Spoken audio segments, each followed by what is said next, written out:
तो उत्तर प्रदेश की सियासत में 27 का चुनाव अभी 1.5 साल दूर है, लेकिन हिंदुत्व और सनातन की लड़ाई अभी से चुनावी पिच पर उतर चुकी है। एक तरफ मुख्यमंत्री योगी आदित्यनाथ, दूसरी तरफ समाजवादी पार्टी के मुखिया अखिलेश यादव। दोनों के राजनीतिक संदेश अब ऐसे मोड़ पर दिखाई दे रहे हैं जहां सनातन, राम और अयोध्या फिर से चुनावी विमर्श का केंद्र बनता नजर आ रहा है। अखिलेश यादव ने हाल ही में शंकराचार्य से मुलाकात की और कहा सनातन ही समाजवाद है। इससे पहले भी वो शंकराचार्य प्रकरण को लेकर के भाजपा को घेर चुके हैं और आरोप लगाते रहे कि सरकार ने संतों और सनातन परंपरा का अपमान किया। वहीं मुख्यमंत्री योगी आदित्यनाथ ने अपने हालिया संबोधन में समाजवादी पार्टी और कांग्रेस दोनों को हिंदू आस्था का अपमान करने का आरोप लगाया।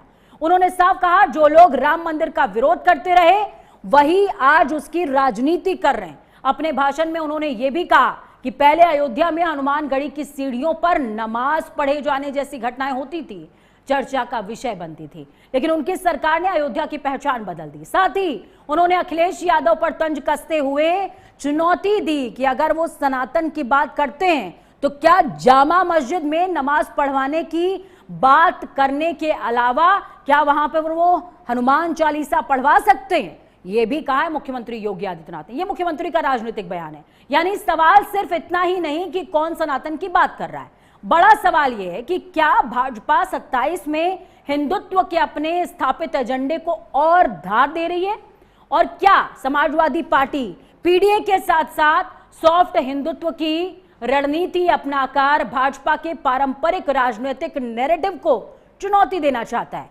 सुनिए बयान। जो ये लोग आस्था की बात करते हैं, याद करो ना, इन्होंने तो हमारी पवित्र हनुमानगढ़ी में इन्होंने तो वहां नमाज भी पढ़वाने का काम किया था। आप सोचो,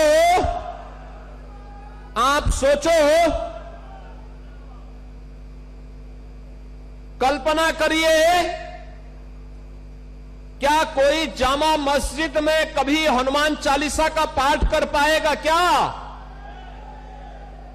क्या सरकारें करवा पाएंगी?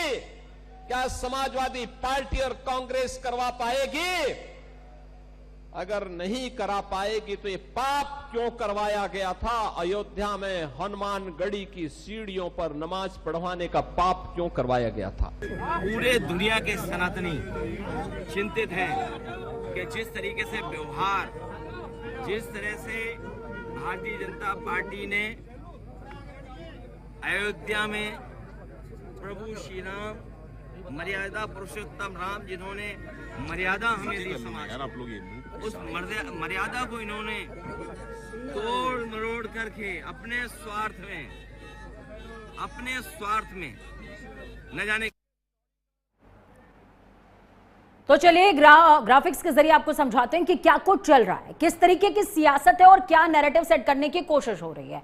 देखिए 1991 के बाद से आज तक सपा की अगर बात की जाए तो सपा ने राम पर कभी भी खुल करके बोला नहीं है, जबकि बीजेपी हर मैनिफेस्टो में राम मंदिर में छाया रहा, उसके मैनिफेस्टो में राम मंदिर का वो जिक्र करते रहे, राम का जिक्र करते रहे। लेकिन अब सियासत जो है वो 360 डिग्री रिवॉल्व हो रही है। 27 में हिंदू केंद्र बिंदु होगा क्या, ये सवाल है, और सवाल का जवाब इन्हीं ग्राफिक्स में, या यूं समझिए कि इन्हीं बिंदुओं में छिपा हुआ है। कैसे?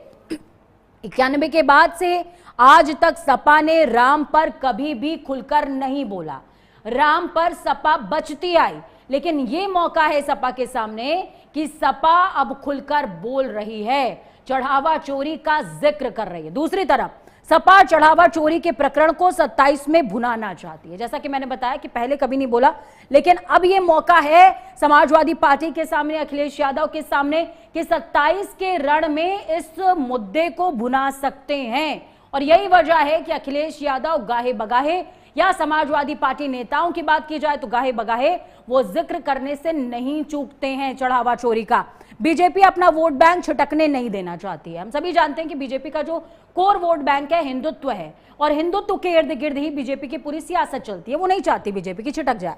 सपा जानती है हिंदू वोटर अगर बड़े पैमाने पर बढ़ता है तो उनको फायदा होगा, जबकि बीजेपी उसे एकजुट रखना चाहती है। अखिलेश बार बार चढ़ावा चोरी का जिक्र कर रहे हैं, जबकि बीजेपी सपा के इतिहास को दोहरा रही है ताकि 27 की पिच बीजेपी की बनी रहे।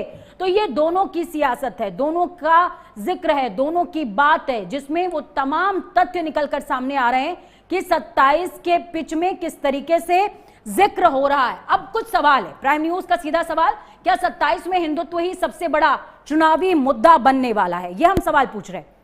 इसके अलावा जब आप दोनों नेताओं की एक्टिविटीज देखेंगे तो आपको नजर आएगा, क्या अखिलेश का सनातन कार्ड भाजपा की रणनीति को चुनौती दे रहा है? ये अपने आप में बड़ा सवाल है, पर चुनौती दे रहा है। योगी का हिंदुत्व बनाम अखिलेश का समाजवाद, यूपी किसे चुनने वाला है? दोनों नेता भाजपाई और सपाई कोशिश कितनी भी कर ले, लेकिन आखिरी मोहर कौन लगाएगा? जनता जनार्दन। क्या ये हिंदुत्व की राजनीति है या हिंदू वोट की नई जंग अब खड़ी हो गई है? चलिए, हमारे साथ में राजनीतिक विश्लेषक जुड़ गए हैं, आलोक कुमार जी। आलोक कुमार जी, बहुत स्वागत है आपका। स्वागत के साथ मेरा सीधा सवाल रहेगा सर, कैसे देखते हैं आप 27 की पिच को? क्योंकि दोनों ही बड़े नेताओं की बात की जाए तो दोनों ही बड़े नेता हिंदुत्व की पिच पर खेल रहे हैं और एक दूसरे पर वार पलटवार कर रहे हैं। मुझे तो लगता है कि जो 2027 का चुनाव है बड़ा दिलचस्प होगा। मैं पहली बार कम से कम अखिलेश यादव को प्रभुराम के लिए वोट मांगते हुए या प्रभुराम को आधार बनाकर वोट मांगते हुए देख रहा हूँ। तो ऐसा समझो जैसे सिंह शाकाहारी हो जाए। कोई मानेगा कि शेर मांस खाना छोड़ देगा? अगर ये मानता है विश्व भर में सिंह मांस खाना छोड़ देगा, वो शाकाहारी हो गया है, तो मैं मान लूंगा कि अखिलेश यादव हिंदुत्ववादी हो। अखिलेश यादव ने एक जगह पर, आलोक कुमार जी, जिक्र किया था कि ये जो लड़ाई है, ये लड़ाई असल में दिल्ली और लखनऊ की लड़ाई है, ये हिंदुत्व की लड़ाई है। और क्या ये दिल्ली और लखनऊ के बीच की लड़ाई अगर वाकई है भी, तो इसमें दो बिल्लियों की लड़ाई में बंदरबाजी मार जाएगा, उस तरीके का सिनेरियो नजर आ रहा है क्या? क्योंकि हिंदू अगर बात की जाए तो ब्राह्मणों की और तमाम चीजों की सिनेरियोस को अगर आप देखेंगे तो बढ़ता हुआ तो नजर आ रहा है 27 में, लेकिन क्या ये बड़ा डेंट बीजेपी के लिए होगा या और भी निर्दलीय और तमाम दलों के लिए ये मौका है? देखिए, ये तो 27 के समय तक अभी 8 महीने बाकी है, लेकिन अखिलेश जी ने जिस तरह से पीडीए पे भरोसा छोड़ा वेस्ट बंगाल चुनाव के बाद, आप देखेंगे कि अखिलेश का पीडीए उन्हें पता चल गया कि पीडीए अब उनका पार नहीं लगाएगा। तो जब नेता पिच बदलते, राहुल गांधी और अखिलेश यादव, ये एक पिच पे ज्यादा दिन तक रहते नहीं, भरोसे नहीं है। पीडीए 24 पे चला ठीक, लेकिन वेस्ट बंगाल के बाद, असम के चुनाव के बाद जिस तरह से पीडीए की में पलीता लगा, उसके अखिलेश को लगा कि अब एक ही मौका है कि किसी तरीके से सॉफ्ट हिंदुत्व की तरफ जाया जाए। जैसे उन्होंने कहा कि सनातन ही समाजवाद है। समाजवाद तो पंथ निरपेक्ष है, सनातन कहां से पंथ निरपेक्ष है? भाई हिंदू हैं, हम अपने धर्म की बात करेंगे। सनातन में तो धर्म में हमें जीवन से मरण तक, राजनीति सब जगह धर्म ही में गौन करता है, माफ कीजिएगा। और समाजवाद तो धर्म को मानता नहीं, तो कहां से नया नई बातें ले आते हैं? और योगी आदित्यनाथ के स्टैंड को कैसे देखते हैं? क्या ये बीजेपी के लिए एक बड़ा सेल्फ गोल साबित हो सकता है चढ़ावा चोरी का मामला? क्योंकि योगी आदित्यनाथ की बात की जाए तो वो जगह जगह पर राम का नाम लेते नजर आए, लेकिन जब अयोध्या पहुंचे तो वहां पर उन्होंने हनुमानगढ़ी और नमाज का जिक्र किया। इसके पहले भी वो वक्फ का जिक्र करते नजर आए हैं। राम के जिक्र से अब बीजेपी बसती नजर आ रही है। पूजा जी, देखिए ऐसा है, अगर योगी जी के लिए कहें कि अगर वो फास्ट क्रिकेट की भाषा में आपको समझाएं कि वो फास्ट बॉलर पसंद करते हैं और वो स्पिन आ जाए तो दिक्कत है, लेकिन योगी जी जो पिच पसंद करते हैं अखिलेश यादव ने वही पिच दे दी। मैं पहले दिन से समाजवादी पार्टी को सबको संकेत कर रहा हूँ कि अगर आप चढ़ावा चोरी तक सीमित रहेंगे तब तो ठीक है, लेकिन प्रभुराम के नाम की जो पिच है वो फिसलन भरी है। क्योंकि चढ़ावा चोरी के जब आप अपना करेंगे, उसके उधर से जो प्रतिक्रिया आएगी उसका आप उत्तर दे नहीं पाएंगे। क्यों? क्योंकि आपने, कांग्रेस ने, समाजवादियों ने कभी प्रभुराम को माना ही नहीं। अखिलेश यादव के बयान निकाले जा रहे हो, कहते हैं हम भाई मंदिर को मानते थे। मुलायम सिंह कहते हैं हम कृष्ण भगवान और भगवान राम को लड़ा देंगे अगर आप हिंदू मुस्लिम करेंगे तो। ये मतलब पार्लियामेंट में कहा मुलायम सिंह ने कि वो भगवान राम और भगवान कृष्ण के बीच में लड़ाई करवा देंगे। तो आप सोचिए, जो जिसके पिता समाजवादी पार्टी के संस्थापक, वो कहते हैं दोनों भगवानों में लड़ाई करा देंगे, और कृष्ण भगवान तो बड़े कूटनीतिज्ञ हैं। तो इस तरह की बयानबाजी जो पिछले कर्म हमारे तो सनातनी अगर अखिलेश तो नए नए बन रहे हैं, उन्हें पता है थ्योरी ऑफ कर्मा रिटर्न, कर्म तो वापस आते हैं। तो अभी तो पहले उन्हें अपने पाप धुलने पड़ेंगे जो सनातन के प्रति अपमान करके उन्होंने काम किया।